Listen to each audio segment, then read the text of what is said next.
आज मैं कथा सुना रहा हूं पंच महाभूतों में परम विराट आकाश तत्व की। एक तारा है जो बिल्कुल अलग दिखाई देता है, अकेला दिखाई देता है, और ये चमकदार ग्रह है शुक्र। मैं आज आपको इसकी कहानी सुनाता हूं। आज से हजारों हजार साल पहले महर्षि भृगु का पुत्र कवि वो महर्षि अंगिरस के आश्रम में पढ़ने के लिए गया। महर्षि अंगिरस के विद्यार्थियों के साथ स्वयं उनका पुत्र भी पढ़ता था जीव।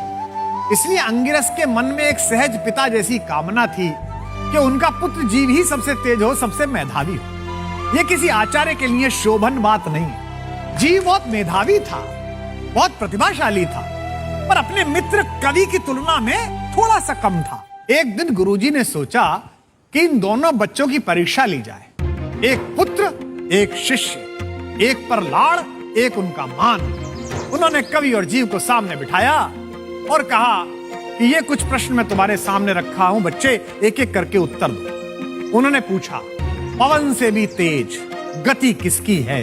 जीव चुप रह गया, उसकी समझ में नहीं आया कि पवन से तेज क्या है। जब उन्होंने यही प्रश्न के लिए कवि की ओर आशा से देखा तो उसने विनम्रता से प्रणाम करके कहा, गुरुदेव, मन की गति पवन से भी तीव्र है।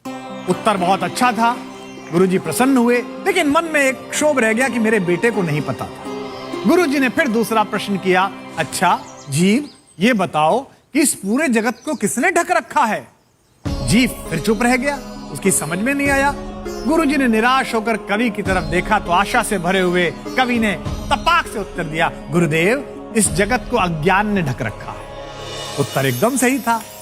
अपने पुत्र को मूर्खों की भांति चुप देखकर महर्षि अंगिरस के अंदर एक क्रोध पैदा हुआ जो अशोभनीय है।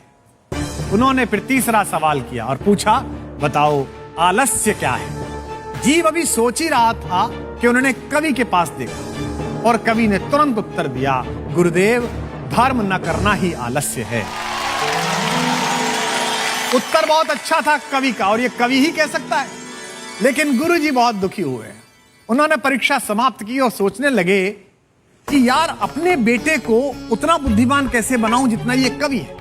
तो उन्होंने कोई सात्विक युक्ति निकालने की बजाय एक तामसिक युक्ति निकाली जो आचार्यों को शोभा नहीं देती।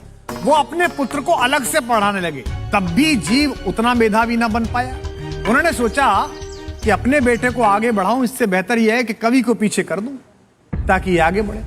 अब अगले दिन से जब सारे बच्चे पढ़ाई के लिए बैठे तो कवि को आश्रम की सफाई का, लकड़ी लाने का, जल भरने का कोई भी दायित्व पकड़ा देते और एक विनम्र शिष्य होने के नाते कवि उसी ऊर्जा के साथ जैसे पढ़ता था अपने गुरु के आश्रम के काम निपटाता।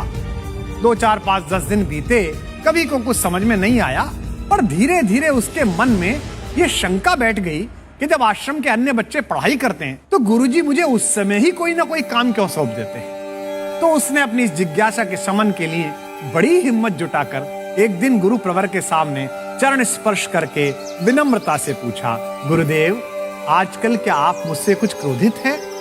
आप सदा पढ़ाई के समय मुझे किसी न किसी दायित्व में उलझा देते हैं। प्रश्न पूरा नहीं हुआ था कि गुरु अंगिरस गुस्से से भड़क गए, क्योंकि चोर तो अंदर था। उन्होंने लगभग चिल्लाते हुए पूरे आश्रम के सामने कहा कि मूर्ख बालक, गुरु पर शंका करता है, गुरु पर पक्षपात का आरोप लगाता है, इसी क्षण मेरे आश्रम से निकल जा। अपने गुरु के आश्रम से निकाले जाने के बाद भटकते भटकते कवि उस समय के महान ऋषि गौतम के आश्रम में पहुंचा। गौतम ऋषि ने उसे शरण दी, उसकी बुद्धिमत्ता से प्रभावित होकर अपने पास रखा, उसे खूब सारी विद्याएं सिखाई और सारा ज्ञान सिखाने के बाद गौतम ऋषि ने एक दिन कहा, हे प्रिय वत्स, मैंने तुम्हें अपनी सारी विद्याएं तो दे दी, पर मैं देख पाता हूं तुम में और अधिक विद्याएं प्राप्त करने की योग्यता है। तुम में वह है जो बहुत बिरले साधकों में होता है। इसलिए अब तुम विद्याओं के आदिदेव, कला के आदिदेव भगवान शिव की तपस्या करो।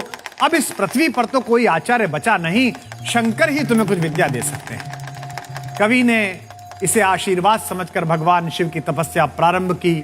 कई वर्षों की विकट साधना के बाद रुद्र प्रकट हुए और महादेव ने कवि को एक ऐसी महत्वपूर्ण विद्या सिखाई जो दुनिया में किसी के पास नहीं थी।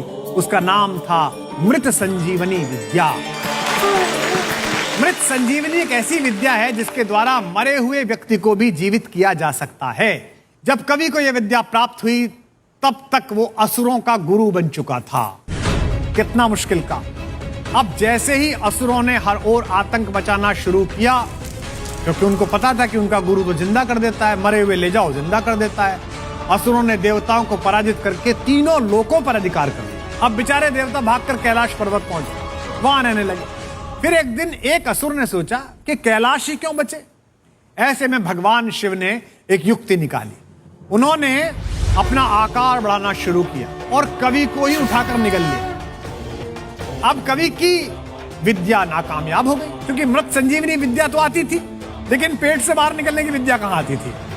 और इस तरह भगवान शंकर असुरों के आतंक को रोकने में सफल हुए। लेकिन कवि तो बहुत बुद्धिमान, उसने शिवजी के पेट में बैठे बैठे शिवजी की ही तपस्या प्रारंभ कर दी। कई वर्षों तक तपस्या करता रहा। आखिर एक दिन शिवजी भी प्रसन्न हुए कि कैसा हठधर्मी है, मैं ऐसे निगल गया हूं फिर भी मेरी साधना कर रहा है।